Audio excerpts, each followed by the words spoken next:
خورشید به صورت ناگهانی ناپدید میشه و سیاره ما بدون هیچ ستاره‌ای و سرپناهی تو این کیهان غرق میشه. اما تو این ویدیو میخوایم به این بپردازیم که چی میشه اگه خورشید به صورت ناگهانی ناپدید بشه. قبل از همه چیز باید بهتون بگم که نور خورشید زمانی که بخواد از خورشید به زمین برسه حدود 8 دقیقه و 30 ثانیه رو سپری میکنه. بنابراین زمانی که خورشید ناپدید بشه ما تا 8 دقیقه و 30 ثانیه بعد چیز رو متوجه نمیشیم و امور عادی خودمون رو انجام میدیم.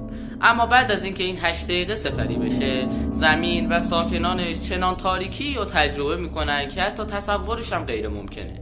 شاید با خودتون بگید چیزی حدود تاریکی شبه، اما باید بهتون بگم که تو شبها بازتاب نور خورشید از طریق ماه به زمین میرسه و تاریکی ناشی از ناپدید شدن خورشید خیلی تاریک‌تر و ترسناکتر از اون چیزیه که حتی بخوایم تصورش کنیم. در چنین شرایطی پس از گذشت یک هفته دمای کره زمین به -17.5 درجه میرسه که این دمای نیست که بخواد انسان‌ها و بقیه موجوداتی که روی کره زمین زندگی میکنن رو از بین ببره.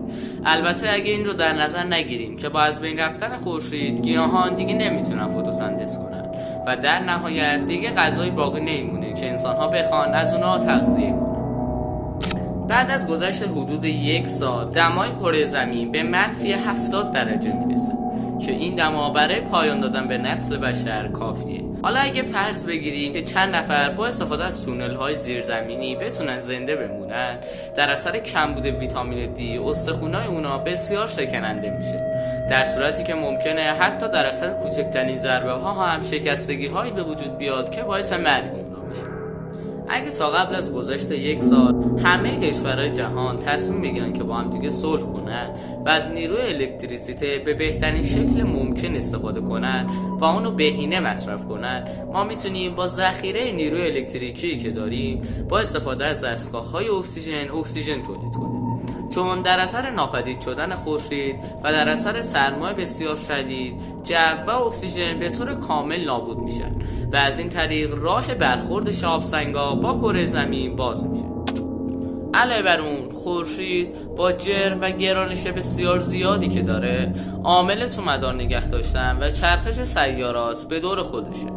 پس بنابراین بعد از اینکه خورشید ناپدید بشه زمین و تمام سیارات منظومه شمسی برای پیدا کردن منظومه‌ای که دارای ستاره‌ای مثل خورشید باشه تمام کیهان رو جستجو میکنن که نزدیکترین منظومه به زمین با چنین ویژگی آلفا قنتروسه که ستاره‌ای به نام پروکسیما قنتروس داره.